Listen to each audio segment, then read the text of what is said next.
Jota, first of all, welcome back to Celtic. How does it feel to secure a return? Feels amazing. Feels like home. Feels like the time has stopped and that I just activated the button and okay, it's on again. So I don't know. Today going to Lennoxtown was just like, whoa! It seems like I've never left. You know, the people, the place itself, the training. It was just like a really good feeling for me, and I was really happy, to be fair. And yeah, just can't wait to start to play and to enjoy. Can you give us a kind of rough timeline of how this came about? When did you find out there was a possibility of re-signing for Celtic?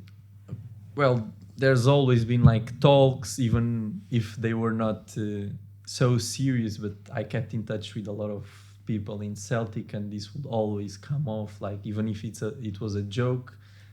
I think in every joke there's a bit of truth, and I think it just started to get a bit more serious. We started to see like the possibilities, and in the end I took some time for myself and I said like, okay, I think this is a smart move in this period of my career, and why not? So let's do it.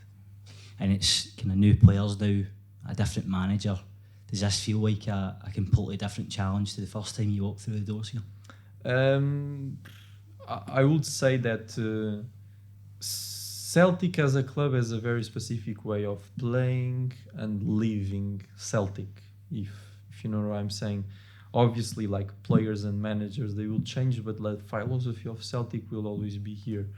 And obviously, like only 9 or 10 players stayed since the last time, so there's a big change. There are some guys that I don't know. I will still need to get to know the lads. And as soon as we can all connect, I think it will be very good. And with the manager, I've had a couple of talks with him, and I really like the approach he had to the game. So yeah, interesting things coming. So obviously the first time you were here, you had a really good relationship with the fans and the supporters as a whole. Is that something that you're looking forward to rekindling? Yeah, 100%. I miss Celtic fans for sure, and the feeling and the sensation of just playing in Celtic Park or the away games, it was just tremendous. So that's something that I'm looking for. And obviously you've not had the chance to maybe play as much football as you probably would have liked in the last year or so. Yeah. How kind of up to speed do you feel at the moment? Are you kind of ready to hit the ground running, or do you feel you maybe need a bit of time to get up to your best? Yeah, I have to be clear about that. Obviously, like the numbers, they don't lie. I haven't played consistency for a long time, and there's no amount of training that will give you what the game gives to you. So obviously, like there will be a time that I will need just to gain the physical aspect of it, but I believe that after that, and once it flows, it will come naturally, and good things will happen. And do you sort of feel personally that you have a point to prove again? You know, having been here before but coming back, so you got kind of new targets for yourself and a point to prove? No, I don't think so. I think that's a pressure that people tend to put on themselves, and that usually works against them.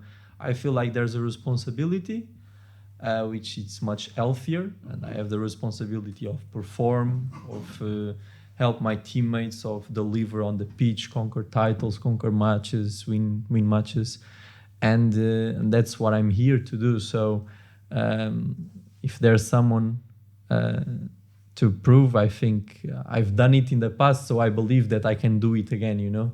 So that's it.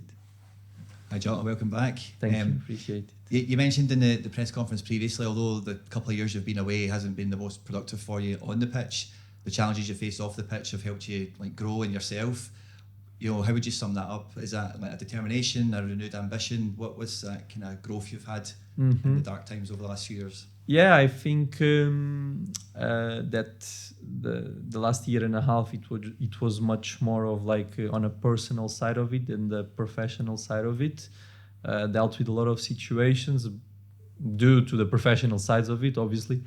But in the end, I think I've never given up. I always aim to fight against it and to get better. on it. So I'm proud of myself on that situation because I've overcome it, and I'm just happy to have found a place where I feel home, and I know I've matured a lot since the last time. I wouldn't say it's a different Jota, but obviously, like, I've grown in a lot of aspects. In your first time at the club, we had some memorable nights in Europe, of course, for yourself starting. How much in the conversations you've had with Brendan about coming back has European exploits, the Champions League new format, etc., how much has that been part of the makeup or the conversations? Not much, to be fair. I think that's implied already in the process, so that's something that you don't need to convince a player of. When you come to Celtic, you already know the circumstances that you are in. I think our conversations were about other stuff, so that was something that we knew it could happen, and it was there. So yeah, definitely excited about it. Last question for me would be, do you know what number you'll be getting? No, it's still to be decided. Yeah. Delighted to have you back, Jota. Thank you. You said you're not on social media much, but I can assure you the Celtic fans have been going crazy with your return. We also have another Portuguese star in the side as well now, in Paulo Bernardo. Yeah. Is that someone who you know well and have spoke to about when you're talking about coming back? Yes, so Paulo is someone that I played when I was in Benfica. And when he signed for Benfica, I also kept in touch with him, saying that whatever he needs, that I will be here to help. And he was coming to a very big club, and he would love the experience. And it's funny how the life works in mysterious ways, because 1 year and a half later, we get together and we get the opportunity to play together. So to play with another Portuguese guy in here, it's really amazing. Yeah. You mentioned earlier there's still obviously some players here from your time before as well. Have you been watching much of Celtic recently? Have you been keeping up with their games? I think you mentioned you've seen the Ross County match, and likewise the Champions League. Have you been following Celtic? Yeah, every time I got the opportunity to watch Celtic, I would, because obviously I had a lot of friends in here, so I wanted to see how they were doing, and because Celtic was such an amazing experience that I just wanted to root for them. So yeah, I've been watching the lads. Yeah. Last one from me. What would you say you missed most about Celtic in Glasgow? About Celtic, it's the atmosphere of the games, the sensation that it gives. People keep on asking me but how is it? And it's difficult for me to say, because it's something that you really need to live it in order to say to it. Even though I know for the fans it's something amazing, but being a football player and being there fighting and scoring and doing stuff, it's something spectacular. So I would say the atmosphere in Celtic Park. And Glasgow, I miss the people. I think the people in Glasgow, it's the best thing of Glasgow. Yeah. Perfect. Thank you very much. Thank you.